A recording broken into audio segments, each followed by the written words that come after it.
Bismillahirrahmanirrahim. Assalamualaikum warahmatullahi wabarakatuh. Alhamdulillah. Wassalatu wassalamu ala rasulillah wa ala alihi wa sahbihi wa man wala wa ba'du. Saya ibadallah, usi nafsi wa iyyakum bitaqwallahi faqad fazal muttaqun. Fala tamutunna illa wa antum muslimun. Faqala ta'ala يا أيها الذين آمنوا اتقوا الله حق تقاته ولا تموتن إلا وأنتم مسلمون. Saudara-saudariku hadirin sekalian, terkhusus barangkali seluruh dari stakeholder PT Pertamina EP, khususnya Pak Nanang Abdul Manaf, sahabat kami. Beliau sempat bersama di Libya dulu, 3 tahun terakhir tidak berjumpa. Alhamdulillah, semoga beliau dan jajaran semuanya disehatkan oleh Allah Subhanahu wa taala. Pak Alfian, Pak Khalid, ya, dan seluruhnya dan hadirin sekalian tanpa kecuali, saya bermohon pada Allah Subhanahu wa taala semoga kita senantiasa dirahmati, diberkahi dan dimudahkan oleh Allah Subhanahu wa taala. Alhamdulillah, kita baru saja menunaikan salat zuhur berjamaah. Semoga salat kita diterima oleh Allah Subhanahu wa taala. Ada 2 hal yang paling penting tentang solat ini yang ditekankan dalam Al-Quran. Pertama, kenapa solat begitu penting ditunaikan? Karena ia akan menjadi pembeda antara Khalik dengan makhluk. Jadi kalau kita ingin bedakan Tuhan dengan hamba, maka di antara titik penting perbedaannya, kata Allah langsung itu terletak pada aspek ibadah, khususnya solat.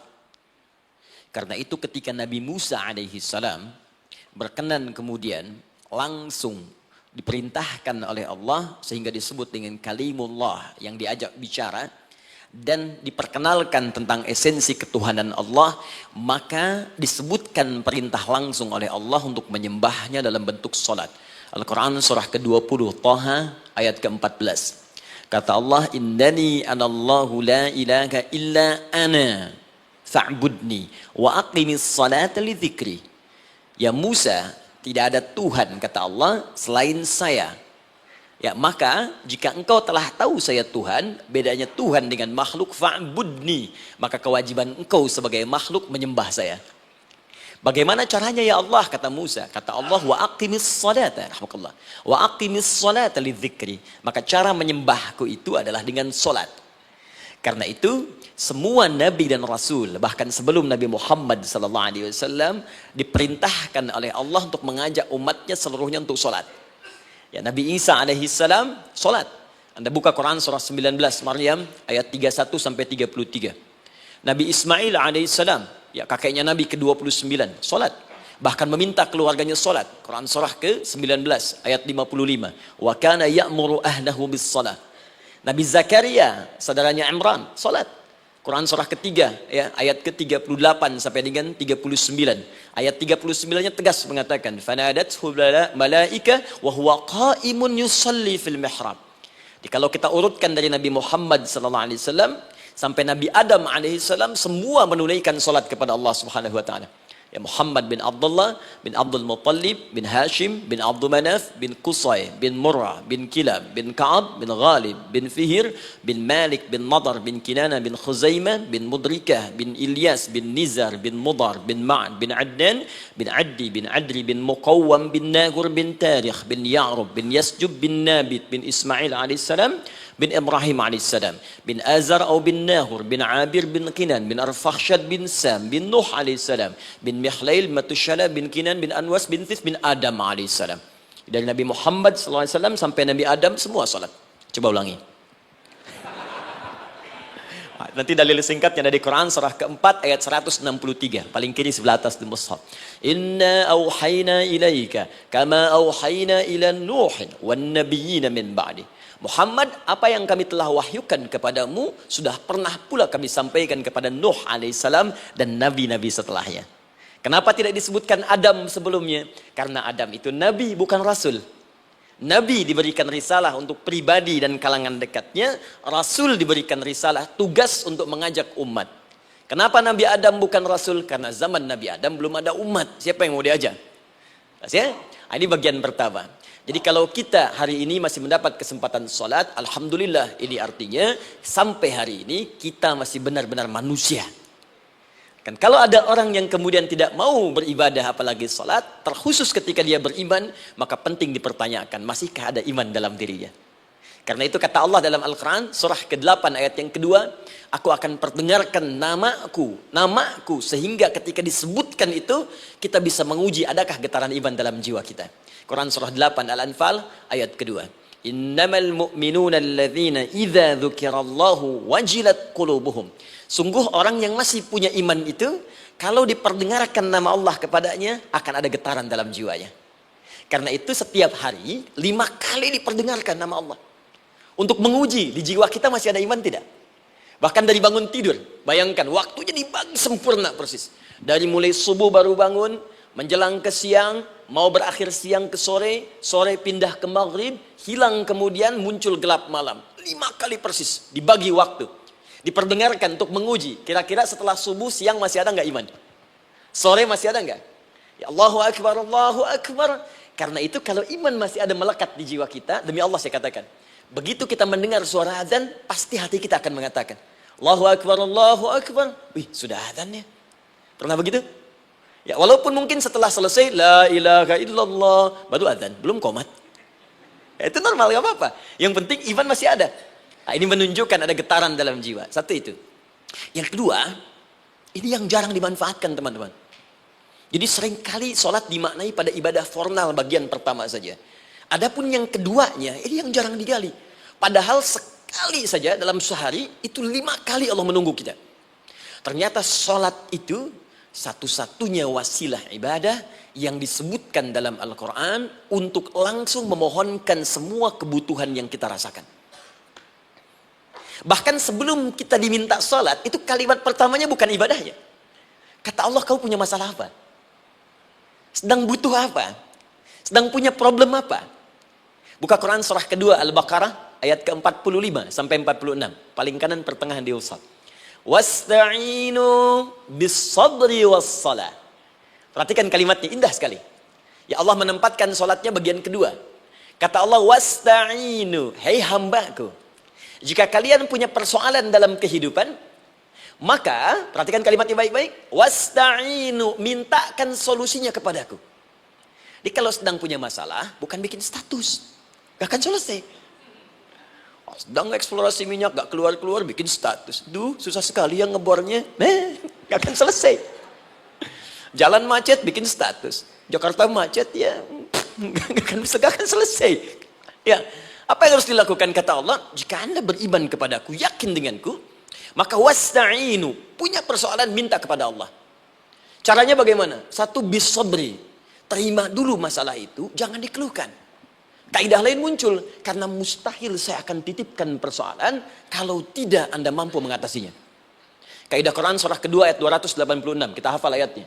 La yukallifullahu nafsan illa usaha. Perhatikan kaidahnya. Allah tidak mungkin menguji seorang hamba di luar batas kemampuannya. Jadi kalau kita sedang punya ujian di rumah kah, pekerjaan kah, kehidupan sosial kah, sebesar apapun ujian itu, kata Allah, memang karena anda yang sanggup. Kalau nggak sanggup gak akan diuji. Di ujian itu berbanding lurus dengan kemampuan. Mustahil seorang hamba diuji di luar batas kemampuannya. Jadi kalau anda sekarang pun sedang punya masalah sebesar apapun, kata Allah, memang cuma kamu yang sanggup, yang lain tidak. Maka jangan mengeluh. Jangan anda katakan, ya Allah, why me? Kenapa saya? Kata Allah, why not? Memang kamu yang mampu. Yang lain tidak. Nah, ketika anda bisa menerima itu dengan sabar, baru datang kalimat kedua. Wassalah. Kemudian datang tunaikan sholat dan mintakan solusi kepadaku lewat sholat. Ya, sedikit ya. Lihat sini. Saya berikan sedikit uraian Al-Quran. Saya boleh menulis sini? Boleh ya? Ibu, maaf, agak jauh. Ibu kelihatan ini? Oh, belum saya tulis. Bagaimana bisa kelihatan? Luar biasa. Cuma di Pertamina, belum ditulis sudah kelihatan. Maaf, lihat sini. Wasta'inu. Baik, ya. Saya ingin sedikit sekali. Ini redaksi Quran itu indah sekali diksinya. Wasta'inu. Lihat sini. Kata Allah, jika anda punya persoalan dalam hidup, maka mintakan solusi. Terima dulu masalahnya dengan sabar, karena kita dipercaya oleh Allah. Gini, cara memahaminya. Allah aja percaya dengan kita. Masa kita nggak percaya diri? Allah yakin dengan kita, kita mampu. Masa kita nggak yakin? Terima dengan sabar. Kemudian wassalah, mintakan solusinya lewat salat. Kata perintahnya dibuka dengan kalimat wasta'inu. Kalau kita ingin rubah kata perintah ini, fi'il amr, ingin dirubah ke dalam bentuk permohonan, minta, maka rubah kalimatnya menjadi nasta'in. Lihat, nasta'in.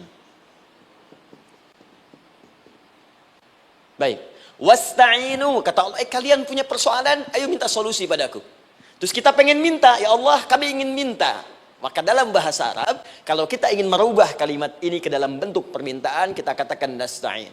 Saya tanya pada Anda, pernah nggak dalam sholat kita mengucapkan kalimat nasta'in? Ada? Masih ingat? Baik, apa kalimatnya? Iyyaka na'budu wa iyyaka nasta'in. Perhatikan, iyyaka na'budu wa iyyaka nasta'in. Iyyaka na'budu, iyyaka, ya Allah, engkau perintahkan aku untuk ibadah. Maka sekarang aku ibadah, sholat. Hanya kepadamu saja. Kan kata Allah, kamu sholat. Terus kita katakan, iyyaka na'budu. Sekarang kami sholat, ya Allah. Nama lain sholat itu ibadah. Kalau kita ibadah, na'budu. Dari mana tahunya nama lain sholat ibadah? Quran surah ke-20 ayat ke-14. Fa'budni wa aqimis sholat li dzikri. Ibadah kepadaku, caranya sholat. Maka saat sholat kita katakan, iyyaka na'budu. Ya Allah, engkau perintahkan aku untuk ibadah. Sekarang aku ibadah. Wa iyyaka nasta'in. Dan sekarang aku sedang punya persoalan, ya Allah. Aku punya masalah. Aku punya problem. Dan aku yakin hanya engkau yang pasti akan menyelesaikannya. Ketika Anda mengatakan, iyyaka nasta'in, perhatikan hadis qudsinya. Hadisnya qudsi. Ya. Al-Imam Al-Bukhari meriwayatkan, Imam Muslim meriwayatkan, An-Nasa'i meriwayatkan dari sahabat Abu Hurairah radhiyallahu taala anhu. Ada lagi yang dari sahabatnya Anas bin Malik. Perhatikan kalimatnya. Idza qala al-'abdu iyyaka na'budu wa iyyaka nasta'in, jika hambaku dalam salatnya benar membacanya, benar dari awal salatnya sampai dengan kalimat iyyaka na'budu wa iyyaka nasta'in, ya Allah, sekarang aku ibadah kepadamu dan sekarang aku punya persoalan. Aku mohonkan solusinya darimu. Kata Allah, hadza baini wa baina 'abdi. Ini perjanjian antara aku dengan hambaku. Wali 'abdi. Hadisnya qudsi. Wali 'abdi, kalau hambaku benar salatnya sampai kalimat ini, masa'alah. Apapun yang dia minta sekarang, aku akan kabulkan. Aku akan kabulkan.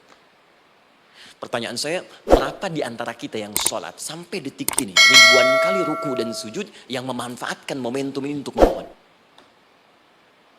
Siapa di antara kita yang ketika sholat memohon kepada Allah solusi? Jangan-jangan selama ini sholat itu hanya menjadi formalitas saja. Takbir, ruku, sujud, salam, selesai. Takbir, ruku, sujud, salam, selesai. Padahal Allah sudah menunggu, hambaku, kamu tuh punya masalah apa? Makanya setiap waktu dibagi 5 supaya hidup kita ringan. Subuh ke zuhur punya masalah, zuhur salat. Begitu kita mohon, tuntas masalah itu. Zuhur ke asar punya persoalan, asar salat. Dijawab oleh Allah, tuntas persoalan itu. Karena itu semua nabi dan rasul, bahkan orang soleh, ketika punya persoalan dalam hidupnya, even itu hanya menulis karya ilmiah, maka mereka akan memulai dengan sholat dan minta kepada Allah Subhanahu Wa Taala. Teman-teman kenal Nabi Zakaria? Bagus. Baik, di sana belum tulis, sudah kelihatan. Sini kenal Nabi Zakaria, alhamdulillah. Tapi nggak apa-apa. Saya ke Sukabumi, Pak. Ada yang kenal Fir'aun? Kenal Fir'aun, kenal, bagus. Sukabumi hubun dunia, suka itu hubun, bumi itu dunia. Baik. Teman-teman, Nabi Zakaria itu diuji oleh Allah. Maaf, belum punya keturunan. Dan semua nabi punya ujian. Jadi jangankan kita, nabi aja yang jelas surganya punya ujian. Ya, Anda pernah sakit, Nabi Ayub sakitnya lebih parah dari kita. Ya, Anda di keluarga belum ada keturunan, Nabi Zakaria pernah lebih daripada kita. Sampai rambutnya memutih, fisiknya sudah letih, dan menurut medis, maaf sekali, istrinya divonis tidak mungkin punya keturunan, monofus dan mandul, mustahil.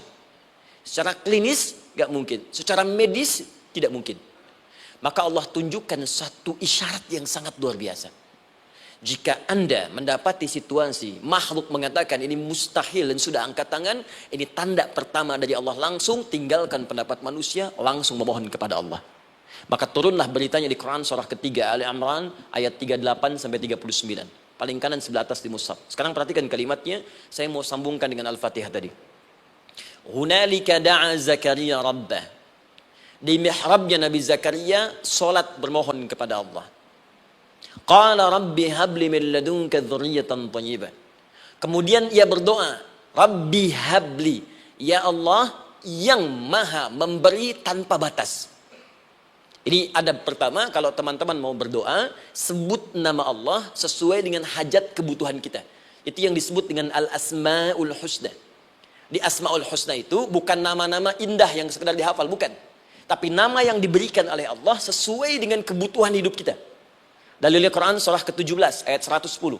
Ya, paling kanan sebelah atas di mushaf, ke pertengahan. Ya, kata Allah, Qulid Allah. Jika Anda punya persoalan, sebut nama Allah. Allah Awir Rahman atau Ar-Rahman. Ayyamma tad'u, tapi kalau Anda ingin spesifik meminta, falahul asmaul husna. Pilih nama Allah, ia punya nama-nama yang indah sesuai kebutuhan kita. Jadi kalau teman-teman misalnya minta kelancaran rezeki, sebut ya Allah ya Razzaq. Anak mau ujian, ya Allah ya Al-Alim. Di proyek misalnya ada hambatan, ada gangguan, ya Allah ya Al-Jabbar ya Al-Malik. Ingin mudah mengatasi ujian, ya Allah ya Sabar. Minta. Ya, jangan semuanya disebutkan, nanti jadi beban. Ya, Allahumma ya Rahman ya Al-Malik ya Al-Quddus ya Sabar, gitu kan? Yang tadinya nggak punya masalah jadi punya masalah, gitu kan? Pilih salah satu. Nah, jika Anda ingin memohon pada satu hal yang mustahil menurut manusia, maka minta dengan menyebut nama Allah yang memberi tanpa batas, mustahil di dalamnya. Nama Allah tersebut namanya Wahhab. Wahhab.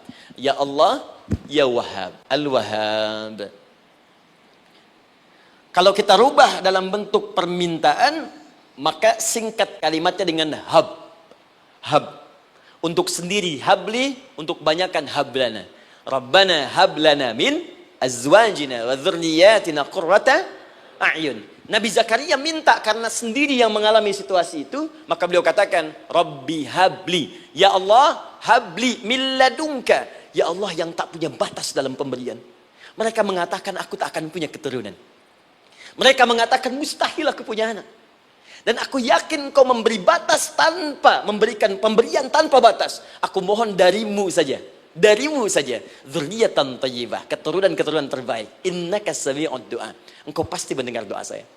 Kalau pada yang maha memohon saja, maha mendengar saja tidak mengabulkan, lantas kepada siapa lagi aku mesti minta? Tapi poinnya bukan itu. Poinnya adalah ini disampaikan oleh Nabi Zakaria dalam keadaan sedang sholat. Mesti berdiri dalam sholatnya. Dalam bahasa Arab berdiri disebut dengan qaimun, qaim, berdiri. Sedang sholat disebut dengan yusolli. Perhatikan ayat 39-nya. Fanadathul malaikatu wa huwa qaimun yusolli fil mihrab. Maka seketika ketika doanya selesai dipanjatkan, sholatnya belum selesai. Doanya selesai dipanjatkan, seketika datang malaikat menyampaikan, kamu dapat kabar gembira, Anda akan punya anak, bahkan namanya langsung diberikan oleh Allah, Yahya, artinya hidup. Yang mustahil menurut manusia, lahir dari rahim seorang perempuan yang divonis monopos dan mandul, kata Allah, bagiku yang gak ada yang mustahil. Jadi dan hidup dia. Kapan itu terjadi? Masih sholat dan belum selesai dalam sholatnya, dalam keadaan berdiri.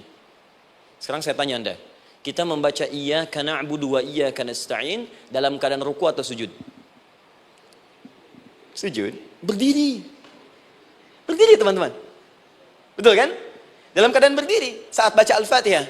Iyyaka na'budu wa saat kita mengatakan wa iyyaka nasta'in, Allah balik bertanya, apa yang kamu butuhkan? Nabi Zakaria itu sholat dulu baru minta. Kita umat Nabi Muhammad karena keutamaan nabinya, sebelum sholat dah ditunggu. Butuh apa? Mau minta apa? Karena itu saya ingin katakan, ayo manfaatkan momentum sholat ini. Jangan sekedar kita kemudian tunaikan formalitas, tapi kita tidak mendapatkan keuntungannya. Ayo, semuanya. Dari mulai takbir sudah ada doa. Ruku ada doa. Bahkan sujud kita bisa perbanyak dalam bahasa hati kita untuk memohon kepada Allah Subhanahu Wa Taala. Jelas sampai di sini? Baik. Mudah-mudahan insya Allah doa kita dikabulkan oleh Allah Subhanahu Wa Taala. Ini baru mukaddimah, kita belum mulai. Ini pengantar. Tema kita hari ini tentang Al-Quran. Dan mudah-mudahan kita diberikan insya Allah kelancaran untuk bahasan kita. Dan topik ini insya Allah akan memberikan banyak manfaat dari apa yang kita kerjakan dalam keseharian kita. Saya mohon izin untuk melambatkan bacaan, karena tadi hanya mengantarkan saja. Teman-teman, kenapa mesti Al-Quran? Apa esensi Al-Quran?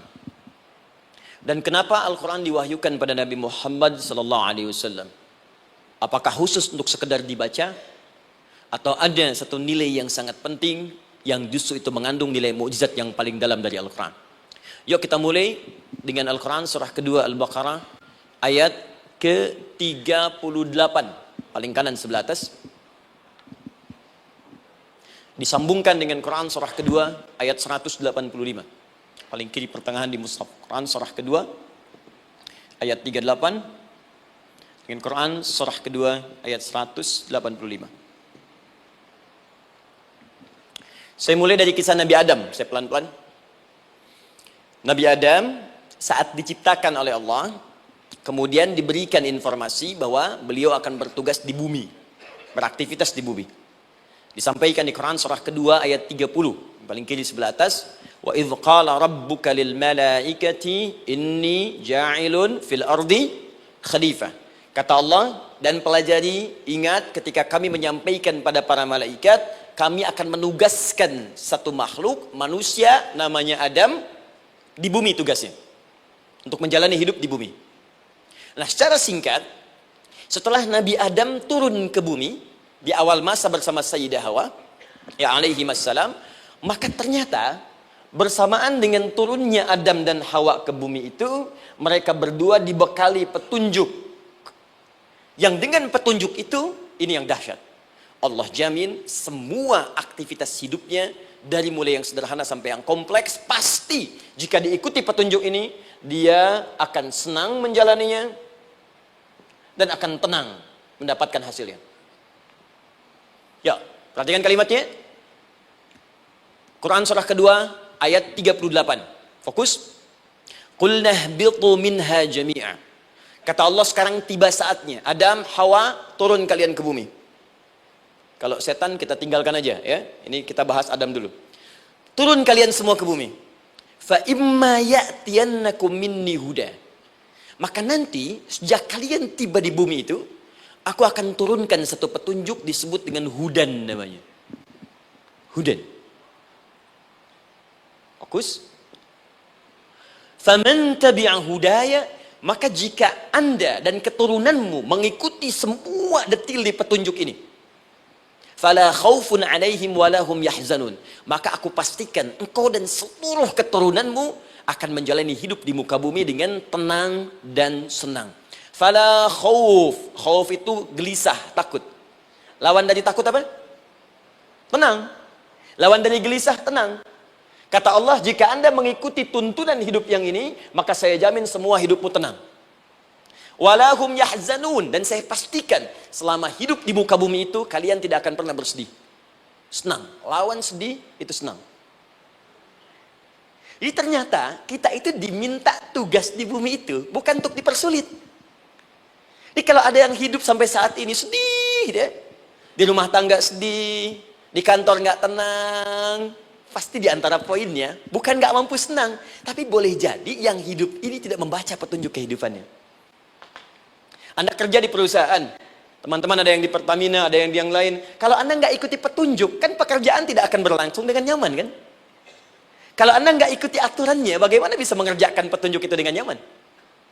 Maka apalagi hidup yang kompleks, kata Allah, sejak Adam saya turunkan, sudah ada petunjuk kehidupan, saya namakan dengan hudan.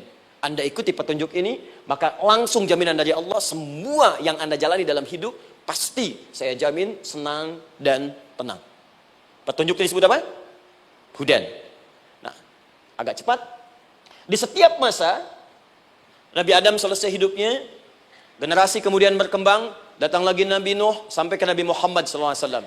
Perhatikan baik-baik. Setiap berganti generasi akan turun hudan sesuai dengan kebutuhan masyarakatnya pada saat itu. Baik, Nabi Musa menerima kitab apa namanya? Nabi Musa Taurat. Taurat disebut hudan dalam Al-Quran. Muncul Nabi Musa, kitabnya disebut Taurat. Perhatikan baik-baik. Tahukah teman-teman ketika Taurat disebutkan dalam Al-Quran? Buka Quran surah ke-17. Ya, ayat yang kedua. Wa ataina Musal kitaba. Kami berikan kepada Musa kitab. Lihat. Wa ja'alnahu hudan li bani Israil. Dan kitab yang kami berikan itu, yang disebut Taurat, Ali Imran ayat yang ketiga. Wa anzalat Taurata wal Injil. Kami berikan Taurat kepada Musa. Nah, saat Allah turunkan Taurat itu, hudan li bani Israil. Isi Taurat ini adalah petunjuk kehidupan khusus untuk Bani Israel saja. Umatnya Musa. Jadi kalau umat Nabi Musa mengikuti petunjuk hudan, Taurat ini, kata Allah, saya jamin semua hidupnya tenang dengan senang. Nabi Isa turun Injil. Injil disebut hudan dalam Al-Quran. Dan yang terakhir, saya cepat karena waktu kita terbatas. Ketika Allah menurunkan Nabi Muhammad SAW dan dipilih sebagai Rasul, maka saat yang bersamaan beliau pun diberikan petunjuk untuk umatnya. Dan dahsyatnya, petunjuk itu pun disebut dengan hudan. Buka Quran surah kedua, ayat 185. Syahrul Ramadan alladhi unzila fihi al-Quran. Di bulan Ramadan itu, kata Allah, saya turunkan Al-Quran. Kenapa saya turunkan Al-Quran? Hudal linnas. Saya jadikan Quran ini sebagai petunjuk, pedoman hidup linnas, bukan terbatas untuk satu komunitas, tapi untuk seluruh manusia sampai kehidupan berakhir. An-Nas disebutkan 241 kali dalam Al-Quran, menunjuk pada semua manusia tanpa kecuali. Ini bedanya Al-Quran dengan kitab sebelumnya. Taurat hanya untuk kalangan tertentu saja. Jadi selesai nabinya, selesai kitabnya. Injil hanya kalangan tertentu saja. Nabinya selesai, selesai kemudian misinya. Tapi Al-Quran tidak. Ini kalimat pertama langsung dari Allah. Walaupun nabinya wafat, tapi karena Al-Qurannya didesain oleh Allah untuk seluruh manusia sampai kehidupan berakhir, maka pasti Al-Quran itu di setiap masa akan mampu dijadikan pedoman dalam kehidupan. Jadi prinsip pertama, ketika Allah menurunkan Al-Quran, sebenarnya tujuan utamanya bukan sekedar dibaca. Tapi di dalamnya itu ada petunjuk hidup, Pak, Bu. Dan yang buat, yang menciptakan kita. Bukankah Anda kalau ingin memperbaiki sesuatu akan datang kepada penemunya, penciptanya? Anda punya handphone, ada masalah, kan datangnya ke counter handphone. Anda punya mobil, ada persoalan, bukankah datangnya ke dealer? Sekarang kita ingin tahu persoalan hidup kita. Ingin tahu gambaran hidup kita. Ingin tahu misi dan visi hidup kita. Kemana kita kemudian bertanya? Pada pencipta kita. Nah, kata Allah, ketika saya utus manusia pertama kali ke bumi, saya sudah turunkan bagaimana cara menjalani kehidupannya.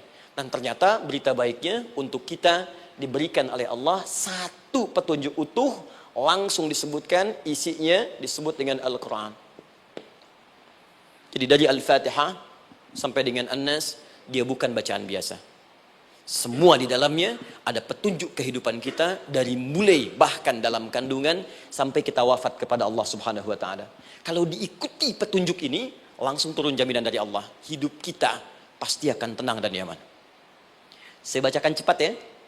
Tapi nggak usah ditulis, nanti kalau teman-teman agak terlambat mengikutinya, Anda buka kembali rekamannya, Anda boleh runtutkan kembali.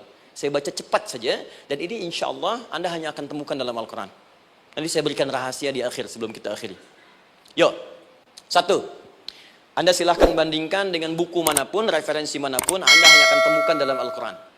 Dari sejak sebelum lahir, bagi perempuan yang tengah mengandung, langsung Allah berikan tuntunan bagaimana agar kandungan itu berjalan dengan sehat, nyaman, dan mudah ke persalinan. Quran surah ke-7 ayat 189. Perkembangannya bisa diamati dan dicek kemudian, ya baik ke dokter atau yang lain. Nanti perkembangannya disebutkan di Quran surah ke-22 ayat ke-5. Dirinci lagi di Quran surah ke-23 ayat 11 dari 9 sampai dengan 13. Kemudian mulai terlahir, dari lahiran diberi petunjuk oleh Allah. Nih, berikan ASI maksimal 2 tahun. Kalau ingin berhenti sebelum 2 tahun boleh, begini caranya. Quran surah kedua ayat 233. Dari sampai usia 2 tahun menjelang balik, kata Allah berikan 4 pendidikan dini. Ini turunannya, disebutkan 1, 2, 3, 4. Jika Anda ajarkan ini, maka anak ini akan tumbuh. 1, dekat dengan Allah. 2, dijamin taat pada orang tuanya. 3, dia akan baik dengan lingkungannya. Dan 4, dia akan bertahan dalam kebaikan sampai dia dewasa. Quran surah ke-31 ayat 13 sampai dengan 19. Usia 7 tahun. Ya, mulai dia balik misalnya, dia akan mulai belajar. Bagaimana cara belajar yang baik supaya cepat paham, gampang mengerti. Turun Quran surah ke-9 ayat 122. Amalannya di Quran surah 96 ayat yang pertama. Kemudian rinciannya diturunkan di Quran surah kedua ayat 282 di ujung ayatnya. Lalu bagaimana mencari sekolah yang bagus, majlis yang baik, guru-guru yang baik, diturunkan Quran surah ke-58 ayat ke-11. Dicontohkan tentang Maryam dan Nabi Isa alaihissalam di Quran surah ketiga ayat 35 sampai dengan 37.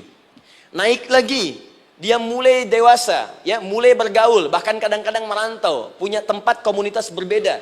Bagaimana supaya dia bergaul tidak terpengaruhi lingkungan yang tidak baik.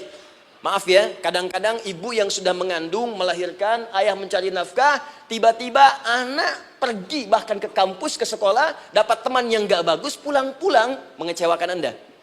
Bagaimana menemukan tempat-tempat yang baik untuk bisa menjaga perilaku anak ini? Ditemukan nanti di Quran surah ke-49 ayat ke-13-nya. Dirinci perkembangannya di Quran surah ke-12 Yusuf ayat 2 sampai dengan ayat 29-nya. Sampai ketika dia akan mulai kemudian menikah. Kata Allah, pilih pasangan yang baik dengan ta'aruf, berikan mahar yang sempurna. Quran surah ke-4 ayat ke-4. Kemudian dia mulai menikah. Kata Allah, sebelum menikah, pelajari dulu fikih nikah. Banyak orang yang menikah tapi karena tidak belajar tentang persoalan rumah tangga, apa yang akan terjadi di rumah tangganya. Detil Pak, Bu. Kata Allah, ini kalau kamu berbuat begini akan ada miskomunikasi. Kalau ada miskomunikasi persoalannya akan begini, solusinya begini. Maka diturunkan dasarnya di Quran surah ke-30 ayat 21, detilnya di Quran surah ke-4 ayat 34 sampai dengan 35. Paling kiri sebelah atas sampai dengan ke tengahnya. Anda berlanjut, diterangkan oleh Allah, hei, tugas suami saat mulai pertama kali menikah, maka tugas yang pertama siapkan untuk mencari nafkah. Bagaimana caranya ya Allah? Diturunkan oleh Allah. Satu, jangan takut kehilangan rezeki.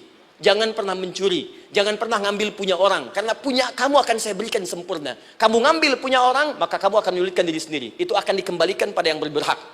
Ya, turun Quran surah ke-51 ayat 22. Dirinci, begini cara nyarinya. Quran surah kedua ayat 168. Kalau Anda ingin cepat baru bergerak, rizkinya sudah dapat. Quran surah kedua ayat 172. Ada yang dahsyat, dia belum keluar, rizkinya yang mendatangi dia. Jadi nanti di Al-Quran ada 8 jenis rizki. Di antara yang paling hebat, ada yang belum Anda datang, rizkinya sudah menjemput. Ada orang mendatangi rizki, ada rizki mendatangi dia. Contoh, Al-Imam Asy-Syafi'i sedang berdiskusi dengan Imam Malik, gurunya. Kata Imam Asy-Syafi'i, Syekh, rizki itu mesti saya cari dulu, baru kita dapat. Kata gurunya, ya Syafi'i, ada rizki yang cukup kita beramal dekat kepada Allah, dia akan datang tanpa kita cari dengan ikhtiar manusia.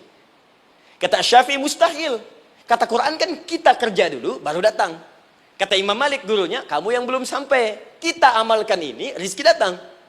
Maka berhenti sampai di situ, Imam Syafi'i pamit. Di jalan tiba-tiba, beliau mendapati ada panen anggur, Pak, Bu. Terus dipanggil sama yang punya kebun. Ya, pemuda katanya, sini.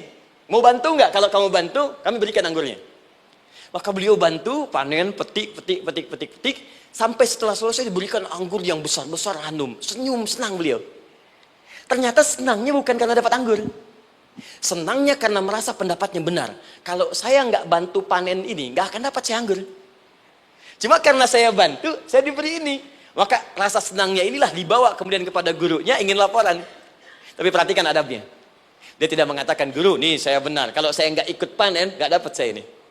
Perhatikan kalimat Asy-Syafi'i. Guru, tadi saya di jalan, dipanggil oleh pemilik kebun, ikut panen anggur. Begitu saya bantu, saya diberikan anggur ini. Beliau tekankan dengan kalimat yang kencang pada kalimat, begitu saya bantu, saya dapat anggur ini. Imam Malik tersenyum mengatakan, Masya Allah Syafi'i, luar biasa. Ini siang begitu panasnya, tadi saya mau keluar ngajar, terfikir di benak saya, Allah, kalau ada anggur yang besar-besar, enak rasanya. Tiba-tiba kamu datang bawa anggur. Jadi Imam Syafi'i kerja dapat sesuatu, Imam Malik terfikir sesuatu, datang rezeki. Itu ada di Quran surah ke-7, teman-teman, ayat ke-96, paling kanan sebelah atas di mushafnya. Baik, teruskan dulu.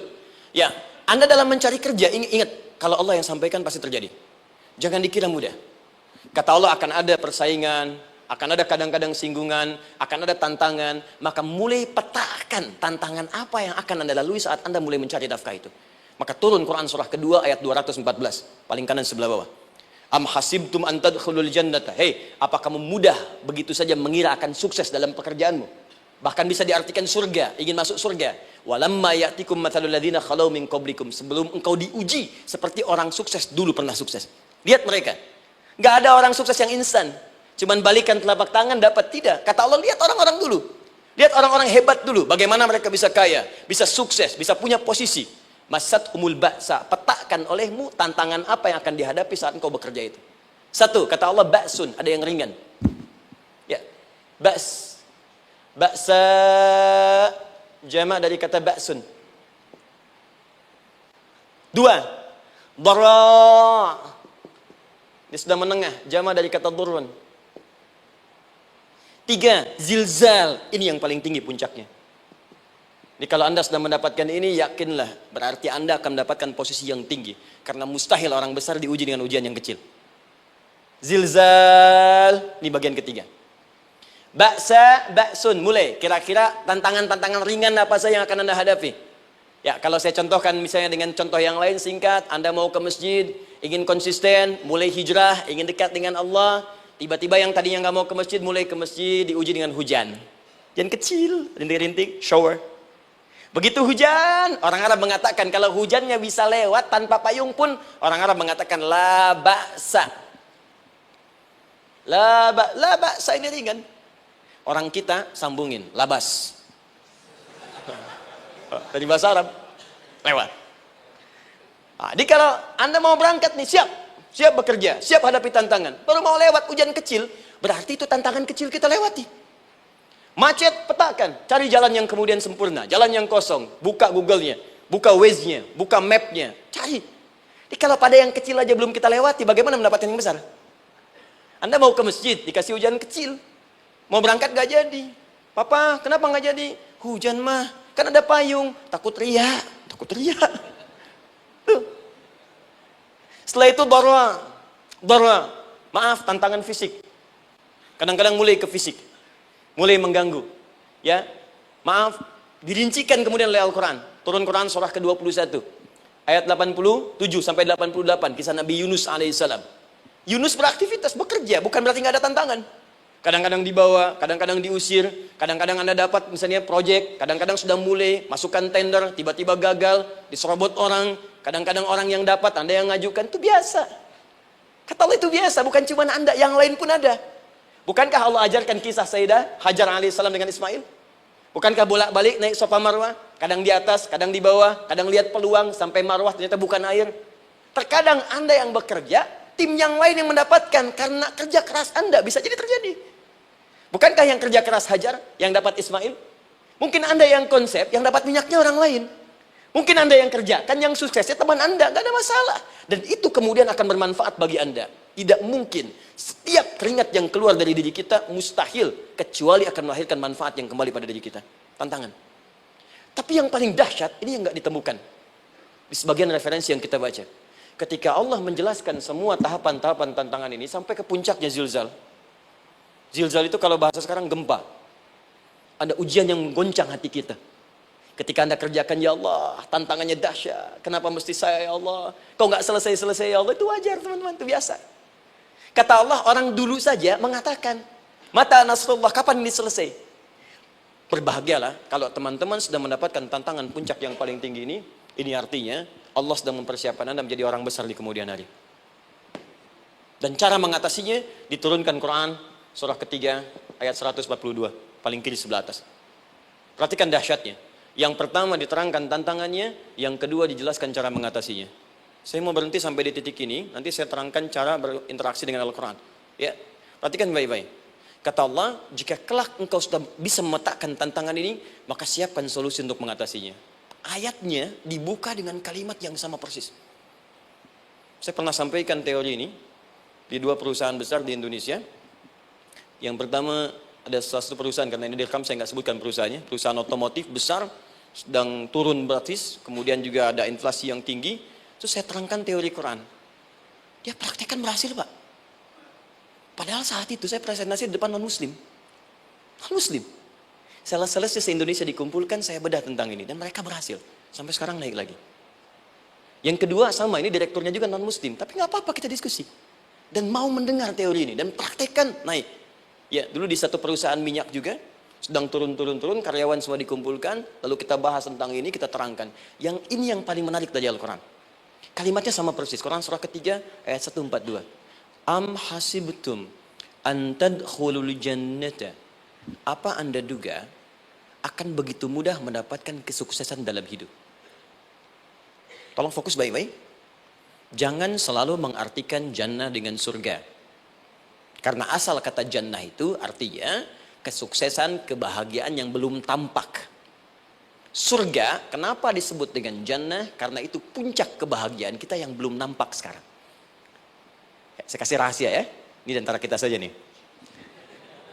Kalau ada kata jim dengan nun di depannya, itu pasti tidak nampak. Tersembunyi. Apapun tambahannya. Ya, misal, jin kenapa disebut dengan jin? Karena memang ketika diciptakan, dia tidak tampak. Tersembunyi. Lawannya ins. Karena itu kita disebut ins. Karena saat lahir kita tampak. 18 kali disebutkan dalam Al-Quran. Ya ma'syaral jinni wal ins. Wa ma khalaqtul jinna wal ins. Jadi jin disebut jin karena memang fitrahnya tersembunyi. Gak nampak. Jadi kalau ada jin melakukan penampakan, itu jin sedang kena masalah. Sedang keluar dari fitrah. Sama dengan manusia, harusnya tampak. Jadi kalau ada manusia yang senang sembunyi-sembunyi, dia sama dengan, bukan saya yang bilang, sedang punya masalah. Ke kantor, sembunyi-sembunyi, hati-hati Pak Alfian tuh. Biasa ada pintu depan, masuk pintu belakang. Suami di rumah, buka WA, sembunyi-sembunyi. Bu, hati-hati itu. Pulang lewat pintu belakang, berarti sedang punya persoalan dalam hidup. Setiap ada jim dengan nun, pasti tersembunyi. Ibu punya janin, rahim, dalam rahim ada janin. Kenapa disebut dengan janin? Jim, nun, ya, nun. Karena sosok itu belum nampak dalam pandangan kita. Nanti kalau sudah lahir, baru tampak. Jannah, kenapa disebut jannah? Karena belum tampak dalam pandangan kita. Nanti kelihatan. Karena itu dalam Al-Quran, kata jannah itu tidak dikhususkan dengan surga. Tidak dikhususkan dengan surga. Kadang-kadang menunjuk aspek kesuksesan yang belum tampak. Anda mau ngubur minyak, minyaknya belum tampak. Belum kelihatan. Anda mau kerja, ya hasilnya kan belum tampak, baru ikhtiar sekarang. Karena itu orang Arab disebut kaya kalau mereka mendapatkan kebun yang tak tampak sebelumnya. Kebun anggur, bukan kurma, kalau kurma banyak. Kebun anggur, ada apel, ada jeruk, sampingnya ada sungai-sungai, disebut dengan jannah. Ya, kalau punya unta, nggak kaya di Arab, biasa. Karena yang kelihatan padang pasir, unta, hitam, merah, biasa. Tapi kalau sudah punya kebun anggur, yang sulit di padang pasir ada kebun, itu baru disebut kaya. Karena itu orang Arab kadang mengartikan jannah dengan aspek kesuksesan yang belum tampak. Diartikan dengan kebun anggur, kebun apel, dan macam-macamnya. Perhatikan. Am hasibtum an tadkhulul jannah. Apa Anda duga ingin sukses itu begitu mudah? Sukses jadi tidak. Walamma ya'lamillahu alladhina jahadu minkum wa ya'lamas sabirin. Perhatikan baik-baik. Sebelum Allah memastikan pada diri Anda terdapat dua hal yang paling utama untuk mengatasi tantangan tadi. Satu, jahadu. Kesungguhan. Serius. Jadi kalau mau sukses, mesti serius. Kerja serius. Cintai pekerjaan Anda. Ya, belajar anak-anak serius. Pastikan belajar dengan serius. Jangan cuma anak-anak duduk paling belakang, nggak pernah nanya, kadang ngantuk, pulang. Ujian, besoknya mau ujian, baru belajar. Ya, sistem SKS, sistem kebut. Ya, kadang-kadang sejam, Bu, Pak. Saya pernah ada orang di luar ngadu waktu di Libya, Ustadz, gimana ini orang Indonesia? Kenapa? Saya belajar 3 bulan. Besok mau ujian. Teman antum orang Indonesia pinjam catatan saya baru semalam. Dia dapat 8, saya 7,5. Saya bilang, Anda belum tahu sistem SKS itu. Baik, ya. Tapi itu bukan solusi. Begitu ujian selesai, ilmu lupa. Itu poinnya. Jadi kalau hanya sekedar ilmu dipakai untuk ujian, pada prakteknya nggak akan terpakai. Ini banyak anak sekolah sekarang hanya belajar untuk ujian saja. Padahal kalau dipraktekkan, kadang kaitan dengan agama tinggi, Bu, Pak. Fisika itu dengan agama itu tinggi. Gaya F1 sama dengan F2, gaya gerak sama dengan gaya dorong. Gaya sedikit, maka keluarnya sedikit. Pukul kencang, bunyinya kencang. Imannya kalau kuat, amalan jadi banyak. Iman sedikit, amal pun sedikit. F berbanding lurus dengan P, hukum Pascal. Gaya berbanding lurus dengan tekanan. Masuk bab akhlak. Makin banyak gaya, makin banyak tertekan. Nah itulah. Gaji 5 juta, gaya 10 juta. Kan? Ini serius. Serius. Di divisi apapun Anda, saya 3 sepekan lalu lah, takziah ke tempatnya yang Habibie. Terus diminta tausiah di sana. Dan saya perhatikan beliau termasuk yang paling serius ketika diberikan tugas apapun. Gak pernah diberikan amanah kecuali mencintai pekerjaan itu. Yang Habibie demikian. Ciri orang sukses itu serius. Tapi keseriusan itu, kata Allah petakan jadi 3 bagian lagi. Karena jahadu itu punya 3 turunan kata. 1, keseriusan merencanakan, disebut ijtihad namanya. Punya rencana. Mappingnya apa? Stepnya apa? Oke, Anda ingin kerjakan sebuah proyek, baik, proyeknya berlangsung berapa lama? Target kita apa? Jangka panjangnya, menengahnya, jangka pendeknya. Kemudian apa tantangan yang akan dihadapi di setiap tahapan-tahapannya? Selesaikan. Bahkan saking pentingnya tahap perencanaan ini ditunjukkan oleh Allah langsung lewat sholat. Teman-teman masih ingat sholat pertama yang kita kerjakan setiap hari, sholat apa namanya? Subuh. Apa artinya subuh? Tuh, ini masalahnya. Ini kata Al-Quran sendiri ya, kata Al-Quran sendiri. Nanti akan ditemukan orang yang ibadah tidak paham apa yang dikerjakan dan dilakukan dalam ibadahnya. Contoh sholat. Kata Allah akan ada orang sholat yang saat sholat tidak mengerti apa yang ia baca dan dia lakukan dalam sholatnya. Jujur tanyakan pada diri kita. Sampai detik ini, dari sekian ribuan kali ruku dan sujud, berapa persen bacaan sholat yang kita pahami? Jangan-jangan kita ruku tapi nggak ngerti yang dibaca. Sujud tak paham yang diungkapkan. Bagaimana bisa khusyuk? Mustahil. Maka kembali ke sini. Kenapa sholat pertama itu disebut dengan subuh? Teman-teman, ternyata semua nama sholat dari subuh sampai isya, plus bacaan dan gerakan dari takbir sampai salam, itu bukan sekedar gerakan semata. Semua ada artinya, ada maknanya. Dan diajarkan oleh Nabi langsung. Subuh disebut dengan subuh. Ada 2 kata. 1, fajar. Quran surah ke-17 ayat 78. Inna Qur'an al-fajri kana mashhuda. Kedua, subuh di surat At-Takwir. Wasubhi idha tanaffas. Kenapa disebut fajar? Fajar itu pancaran positif, pancaran kebaikan. Jadi kalau yang baik disebut fajar. Kalau yang jelek disebut fujur. Fujur ada di Quran surah 91 ayat 7 sampai 8. Wa nafsi wa ma sawwaha fa'alhamaha fujuraha wa taqwaha. Fujur itu rambatan, gelombang buruk yang muncul dari nafsu. Ya, ditembuskan ke elemen tubuh kita. Misal gini. Tiba-tiba pengen marah.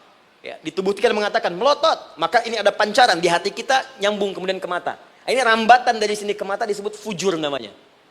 Mau ke tangan pukul, masuk ke tangan. Itu rambatannya disebut fujur namanya. Ya. Yang baiknya disebut fajar. Ya, misal saya ingin sholat, tiba-tiba hati mengatakan sudah azan, merambat ke kaki, cepat melangkah. Cepat wudhu. Nah, itu rambatannya disebut fajar namanya. Atau infajar. Ini pasti ada, ya.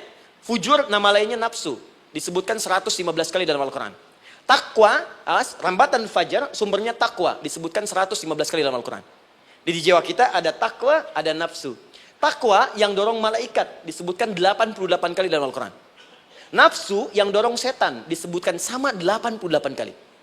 Di setiap Anda akan mengerjakan satu hal, pasti akan yang mendorong pada yang baik, akan mencegah dari yang baik itu nafsu. Pasti itu. Pak Alpian mau tanda tangan proyek. Tiba-tiba disodorkan, Pak, ini Pak. Kok begini proyeknya? Perbaiki. Karena ada yang nggak beres. Tapi fee-nya lumayan Pak, 1 miliar. Nggak bisa. Jiwa takwa mengatakan, jangan terima Pak.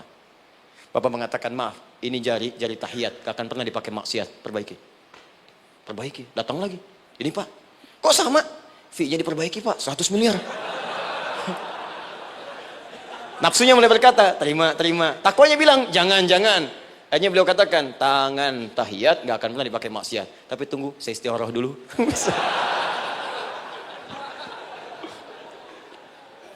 Nah, waktunya, ini salatnya disebut fajar. Kenapa disebut fajar? Karena saat kita tidur, terus dengar suara azan, Allahu Akbar, maka memancar dari iman kita, rambatan untuk merespon suara itu. Bangun kita untuk menunaikan salat. Waktunya disebut subuh. Kenapa disebut subuh? Dari kata asbah. Asbah itu artinya yang siap dengan rencana. Ya, orang Islam tuh nggak ada yang bangun dari tidurnya kecuali punya rencana jelas yang akan dieksekusi di hari itu. Makanya sebelum kita bekerja mengeksekusi itu, kita datang menghadap Allah supaya Allah berikan kemudahan di setiap aktivitas kita. Coba lihat manajemen Nabi. Bukankah sebelum tidur beliau istighfar dulu? Dirinci pekerjaannya, dicatat yang akan dikerjakan besok, istighfar 70 kali, 100 kali, sehingga dengan istighfar saat tidurnya tenang. Coba kita biasakan. Ada yang baca Quran, ada yang istighfar. Kalau nggak percaya silahkan cek. Begitu Anda lakukan, tidurnya enak.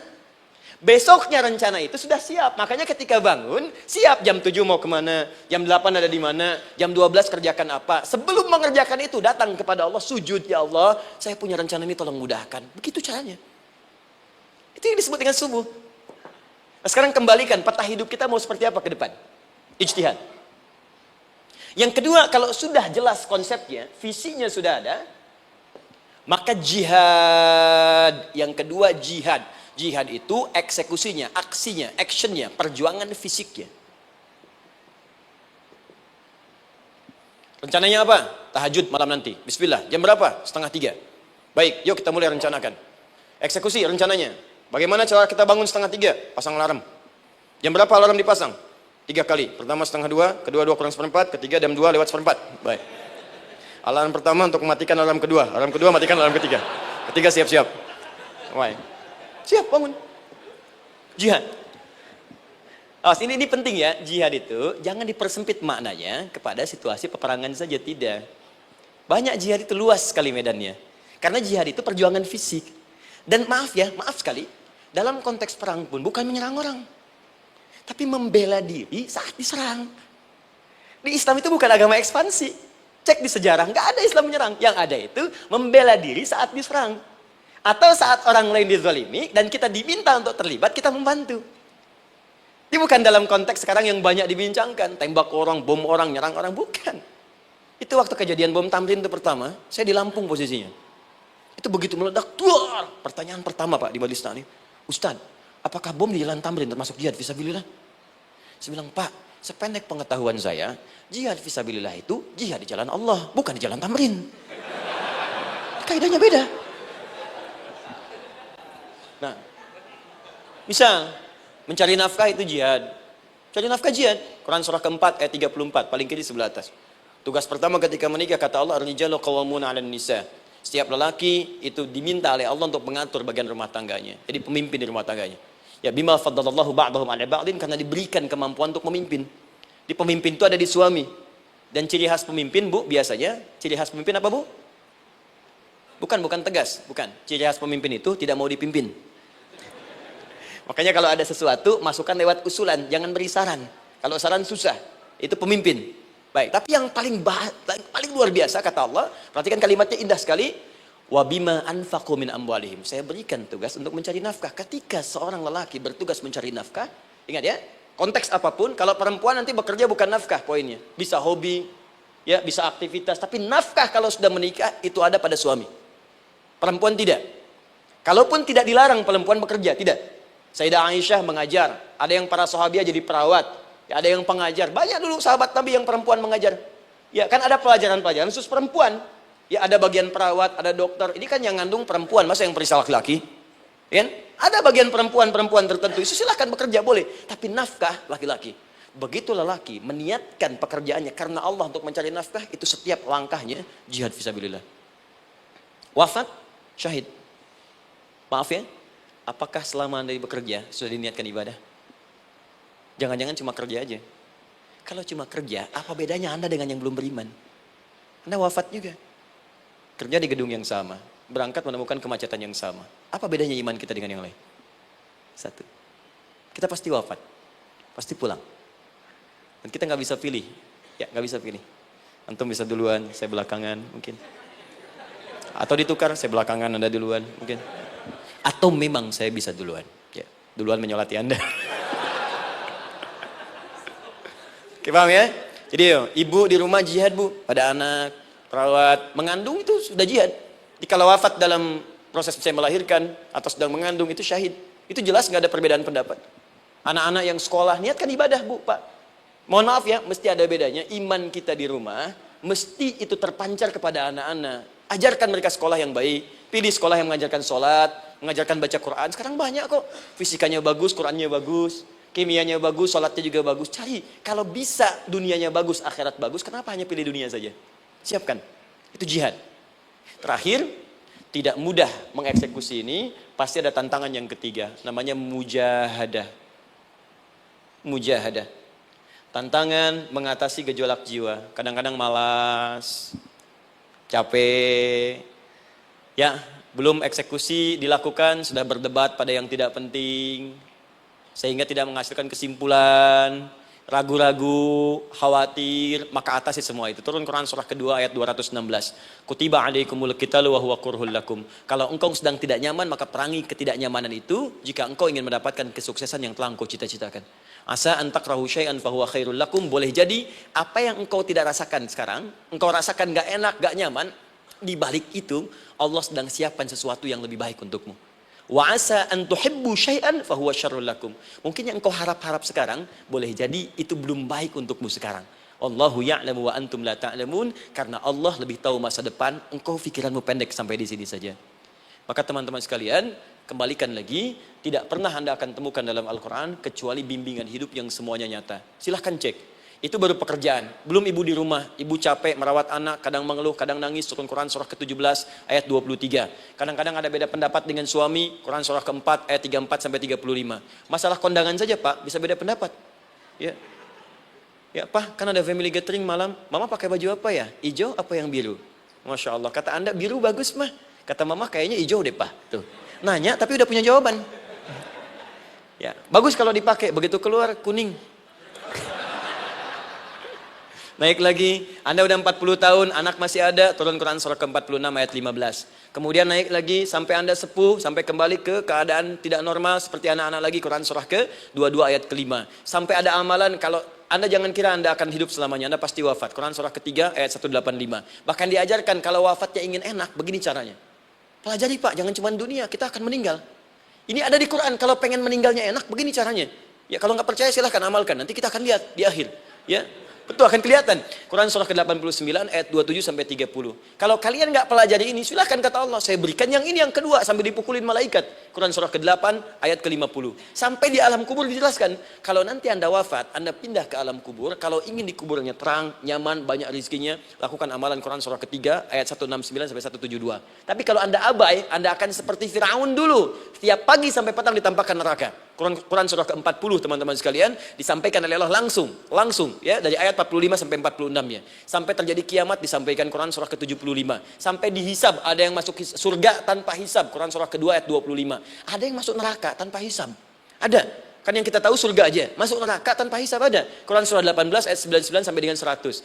Sampai disebutkan surga yang paling indah nomor 1 bersama Nabi dan orang-orang soleh. Jadi kalau Anda masuk sini, tetangga Anda semua Nabi. Ya, depannya Nabi Ibrahim, belakangnya Nabi Musa misalnya, samping kirinya Nabi Yusuf, ya, samping kanannya Nabi Muhammad SAW. Itu cuma 3 golongan, orang soleh, para syuhada, orang-orang jujur dalam kehidupan dunianya. Jadi kalau Anda jadi pekerja yang jujur, taat kepada Allah, Anda berpotensi masuk surga bersama semua Nabi dan Rasul yang pernah diutus. Ya. Baik, itu ada di Quran surah keempat ayat ke-69.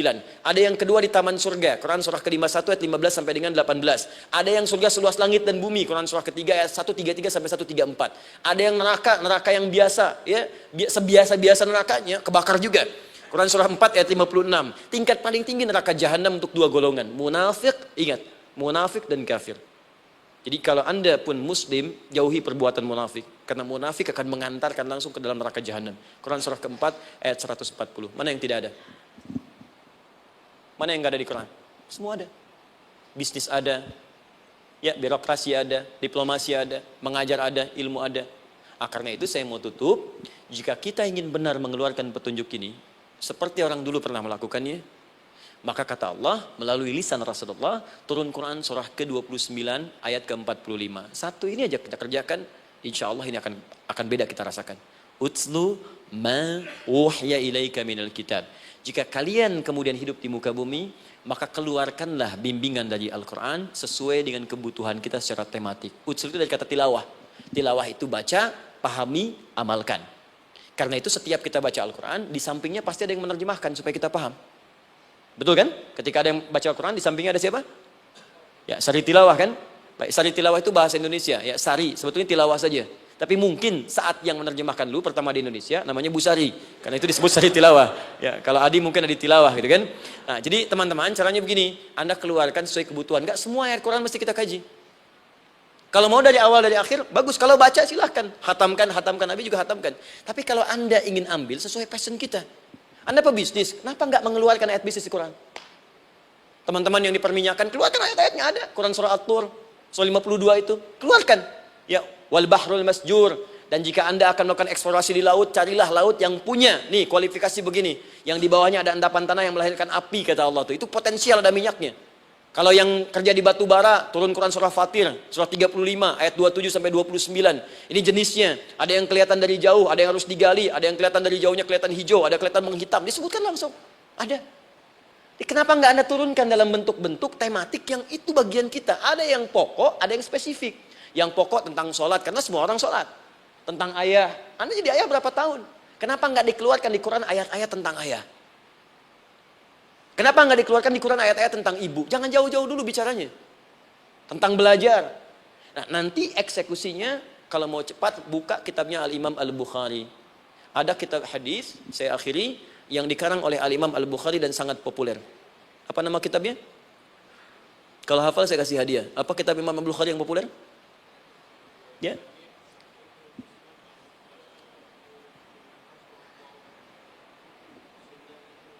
Taib, Anda saya kasih hadiah umrah. Taib. Insyaallah. Januari awal, insyaallah ada yang kami hadiahkan umrah dari atlet peraih Asian Games. Ya, Anda boleh ikut nanti. Ya, ada juga saya senang saya cinta dengan bangsa ini. Dia ada peraih Asian Games medali emas yang kemarin. Itu akan kita berangkatkan umrah semua peraih medali emasnya. Nanti gelombang pertamanya bulan Januari. Ya 2020 nanti sekitar 3 bulan lagi insyaallah Anda nanti akan mengikuti. Ada juga nanti dari kalangan Polri, ada TNI juga yang akan ikut dan saya sertakan. Baik. Al-Jami As-Sahih Al-Musnad Al-Mukhtasar min umuri Rasulillah sallallahu alaihi wasallam wa sunanihi wa ayyami. Itu namanya. Ayo ulangi. Disingkat Sahih Al-Bukhari. Kenapa saya bacakan lengkap? Bukan karena singkatannya, tapi banyak orang sekarang baca buku, baca kitab hanya langsung ke isinya. Padahal setiap ulama ketika menuliskan judul kitabnya, itu pasti ada petunjuk di dalamnya. Kata Imam Al-Bukhari, Al-Jami As-Sahih. Kitab ini saya buat sebagai petunjuk umum miniatur kehidupan Nabi yang bisa kita ambil hikmahnya sekarang. Jadi kalau kita pengen tahu bimbingan Nabi di masa lalu, supaya kita terapkan sekarang, buka kitab saya ini. Semuanya mustad bersambung kepada Nabi. Sahih saya pastikan, saya teliti satu-satu. Al-Mukhtasar, saya persingkat gak bertele-tele. Nah ini poinnya. Min umuri Rasulullah SAW wa sunani wa ayyamihi. Ini semua pekerjaan Nabi selama 24 jam. Secara singkat saya tutup dibagi 97 pembahasan. Setiap 97 pembahasan, satu babnya itu berisi bimbingan hadis-hadis Nabi. Di situ ada bab tentang bisnis, kitabut tijarah. Bab tentang ilmu, kitabul ilmi. Bab bahkan tentang sakit, kalau pengen cepat sembuh apa? Kitabul marid. Bab tentang pemerintahan, kitabul imarah. Bab tentang penguatan iman, supaya naik gak turun-turun, kitabul iman. Anda tinggal pilih profesi apa, cari Sahih Al-Bukhari, harganya murah. Maaf, dibandingkan pulsa Anda pun masih murah kitab Al-Bukhari. Ya, beli 4 jilid cuma 350.000 yang bahasa Arab saja. Ya, kalau mau terjemahan, cari terjemahannya. Ya, dapatkan itu, keluarkan babnya sesuai profesi kita. Itu ketika dibuka kitab ini, yang pertama muncul ayat Quran dulu. Ini ayatnya, ini hadisnya. Ini ayatnya, ini hadisnya. Teman-teman gak usah baca semuanya, keluarkan passion Anda apa, di situ belajar. Sebulan saya belajar ini, besok saya pindah lagi. Sebulan topik ini, besok ke topik yang lain lagi. Saya kira insya Allah, kalau itu kita terapkan dengan baik, maka Al-Quran akan hidup dalam seluruh aktivitas kita, dan mudah-mudahan keberkahan akan diturunkan oleh Allah Subhanahu Wa Taala. Ya, tidak cukup dengan amin, mulai dulu. Ya, mulai dulu, petakan dulu, eksekusi dulu. Saya kira itu yang saya sampaikan. Anda punya hak dan kewajiban, hak Anda sudah dapatkan dan kewajiban kita semua untuk kembali beraktivitas. Saya mengucapkan terima kasih atas undangan dari pihak Pertamina untuk Anda seluruhnya. Saya ingin tanya, kalau jamaah di sini ada berapa kurang lebih? Kurang lebih yang rutin 500 ada 550. Baik, nanti saya hadiahkan mushaf sebanyak 550. Ya, dan itu nanti setiap ada kajian atau zuhur salat Anda bisa baca di sini, baca mushafnya. Kemudian yang kedua, saya nanti berikan buku untuk bacaan. Ya, itu buku yang saya berikan insyaallah tentang manusia. Jangan-jangan selama ini kita jadi manusia, kita tidak tahu mau kemana kita. Ya. Itu saya keluarkan dari Al-Quran langsung, seperti apa Allah menerangkan tentang kemanusiaan kita. Saya juga hadiahkan sejumlah yang sama, 550. Nanti satu orang bisa mendapatkan satu-satu. Dan terakhir barangkali, mau hafal Quran? Oh mau, baik. Alhamdulillah. Alhamdulillah. Saya berikan mushafnya yang spesial. Nanti kita mulai dengan 10 juz dulu ya. Nanti saya berikan At-Taisir yang 10 juz. Itu ada mudah untuk bisa menghafal Quran. Mulai dari 10 juz dulu, nanti bisa disempurnakan. Saya berikan 550 Quran khusus untuk dijadikan sebagai hafalan. Nanti cara menghafalnya bisa dibuka saja di YouTube. Nanti di situ ada cara kami menjelaskan. Dan bulan depan kita ada karantina akbar. Jadi menghafal Quran dalam 30 hari. Alhamdulillah angkatan pertama sudah selesai. Ada yang hafal 24 hari, 23 hari. 30 juz, bukan juz 30 ya. Ada yang 30 hari. Ya, ada juga. Sekarang sedang gelombang kedua. Mudah-mudahan di Pertamina ini juga insya Allah dalam proses bekerja ada juga yang menghafal dan hafal Quran insya Allah ya. Saya kira itu, nanti pulang dari sini dikabari. Kalau ada mobil disiapkan, kalau tidak ada kami juga coba antarkan. Nanti kami siapkan dan mudah-mudahan bisa bermanfaat untuk teman-teman. Kalau ada yang bisa saya lakukan untuk bersinergi di sini, untuk membuat teman-teman lebih dekat dengan Allah, sampaikan. Dan saya dengan senang hati. Ya, saya datang sendiri, tulis sendiri, nerangin sendiri, ngapus sendiri, gitu kan. Terus juga berikan apa yang Anda butuhkan. Kalau dengan semua itu Anda belum juga dekat dengan Allah, ya saya harus bagaimana lagi, gitu kan. Baik. Kita berdoa, mudah-mudahan doa kita dikabulkan Allah. Ada 3 cara berdoa. Pertama cukup dengan hamdalah kalau singkat. Kedua kalau ada perselisihan, kifaratul majlis. Dan yang ketiga, kadang Nabi berdoa, sahabat mengikuti dalam momentum yang khusus. Saya ingin menggabungkan ketiganya. Mudah-mudahan dengan itu keberkahan diberikan luas kepada kita semua. Alhamdulillahi Rabbil Alamin. Hamdan syakirin, hamdan na'imin. Hamdan yuwafi ni'amahu yukafi mazidah. Ya Rabbana lakal hamdu wa lakal syukru kama yanbaghi li jalali wajhikal karim wa li 'azimi sultanik. Allahumma salli wa sallim wa barik ala rasulika al-karim nabiyyikal amin sayyidina Muhammadin wa ala alihi wa sahbihi ajma'in. Allahumma rabbana la tada' lana fi maqamina hadha wa fi kulli maqamin dhanban illa ghafartah. Ya Allah, kami mohon jika ada satupun di antara kami saat ini yang hadir membawa ya Allah dosa-dosa dalam dirinya, jangan biarkan yang meninggalkan tempat ini kecuali Engkau telah ampuni segala dosa-dosanya. Wala hamman illa farajtah. Ya Allah, jika ada di antara kami yang tengah hadir saat ini ada kegelisahan dalam jiwanya, maka mohon jangan biarkan yang meninggalkan tempat ini kecuali Engkau telah tenangkan keadaan hatinya. Allahumma wala asran illa yassartah. Ya Allah, jika ada di antara kami yang tengah mengalami kesulitan baik di pekerjaannya, kehidupan rumah tangganya, maka dengan keikhlasan amalnya ya Allah angkat dan ringankan segala kesulitannya. Allahumma wala maridan illa syafaitah. Jika ada di antara kami yang tengah Engkau uji dengan penyakit seberat apapun, maka mohon angkat dan sembuhkan segala penyakitnya. Allahumma yassir lana umurana wa la tu'assir alaina. Ya Allah, mudahkan semua urusan kami, jangan berikan kadar ujian yang tidak kami sanggup mengatasinya ya arhamar rahimin. Allahumma alif baina qulubina ati anfusana taqwaha wa zakki anta khairu man zakkaha anta waliyuha wa maulaha. Ya Allah, mohon lembutkan hati kami untuk saling bersaudara dalam kebaikan. Jauhkan kami dari perpecahan ya Allah, dan bersihkan jiwa kami agar kami bersih keadaan jiwa untuk bisa beramal dalam kebaikan dengan mendapatkan ridhamu. Allahumma rabbana atina fid dunya hasanah wa fil akhirati hasanatan wa qina adzabannar. Ya Allah, kami mohon anugerahkan segala kebaikan di muka bumi ini yang mampu kami raih, dan berikan kami segala kemuliaan di akhirat yang mampu kami dapatkan, dan mohon jauhkan kami dari segala ya Allah murka dan neraka-Mu. Allahumma barik lana ya Allah fi ailatina wa fi amalina ya Allah wa fi kulli ya Allah hayatina. Ya Allah, kami mohon anugerahkan keberkahan dalam kehidupan keluarga kami, di kantor, di pekerjaan kami, dan seluruh tahapan kehidupan yang akan kami lalui. Bi fadlika subhana rabbika rabbil izzati amma yasifun wa salamun alal mursalin. Subhanakallahumma wa bihamdika asyhadu an la ilaha illa anta nastaghfiruka wa natubu ilaik wa akhiru da'wana alhamdulillahi rabbil alamin. Thumma assalamu alaikum warahmatullahi wabarakatuh.